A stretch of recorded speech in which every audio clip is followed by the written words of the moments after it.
Hello everyone, welcome back to our channel the palace of art. আশা করি তোমরা খুব ভালো আছো, সুস্থ আছো। অনেক দিন পর তোমাদের সাথে লং ভিডিও শেয়ার করছি। আমি আমার কিছু মেকআপের জিনিসগুলো গোছাতে গোছাতে দেখলাম তো জিনিসগুলো চারদিকে ছড়িয়ে ছিটিয়ে রয়েছে, তো সেই জন্য আমি একটা বক্স খুঁজছিলাম। তো বক্সটা দেখো, খুবই বাজে অবস্থা, এই যে, ঠিক আছে। তো এটাকে আমি এখন ডেকোরেট করবো।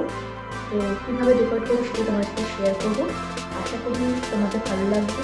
ভালো লাগলে অবশ্যই লাইক করো, শেয়ার করো, আর আমি কমেন্ট বক্সে জানিও কেমন লাগবে। আর আমার চ্যানেলে কিছু শর্ট ভিডিও আমি রোজ মোটামুটি আপলোড করে থাকি, তো সেগুলো দেখো, জানিও কেমন লাগলো। তো চলো আজকের ভিডিওটা শুরু করা যাক।